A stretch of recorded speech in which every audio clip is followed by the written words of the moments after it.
Gaza से खाली हाथ लौटा इजराइल।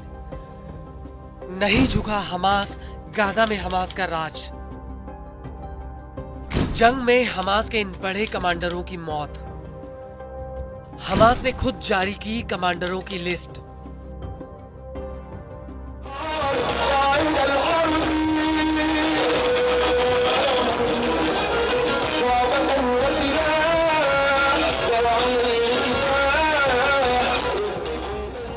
गाजा में करीब 15 महीनों की जंग के बाद इजराइल अपने लक्ष्यों को हासिल नहीं कर पाया। ना तो हमास का सफाया हुआ और ना ही सेना के दम पर वो बंधकों को छुड़ा पाया। उल्टा आईडीएफ के हमलों में कई बंधकों की जान तक चली गई और हमास के साथ युद्ध विराम समझौते में इजराइल को सिर्फ बंधकों की रिहाई पर ही संतोष करना पड़ा। लेकिन अभी भी समझौते पर खतरे के बादल मंडरा रहे हैं। इजराइल और ट्रंप चाहते हैं कि जल्द से जल्द और ज्यादा से ज्यादा बंधकों को रिहा किया जाए।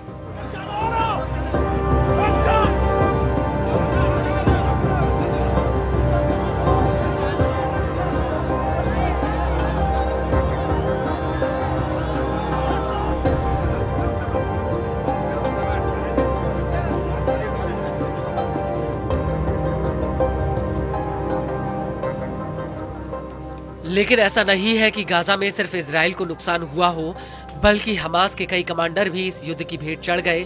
और अब इसी कड़ी में हमास की सैन्य शाखा अल कासिम ब्रिगेड्स ने उन कमांडरों के नाम सार्वजनिक कर दिए जिनकी गाजा की जंग में मौत हो गई। हमास की सैन्य शाखा अल कासिम ब्रिगेड्स के मुखिया अबू उबैदा ने खुद सामने आकर बाकायदा सभी कमांडरों के नाम बताए हैं और इस लिस्ट में सबसे पहला नाम अल कासिम ब्रिगेड्स के कमांडर मोहम्मद दाइफ का है। अबू उबैदा का कहना है कि मोहम्मद दाइफ की मौत इजरायली हमले में हो गई थी।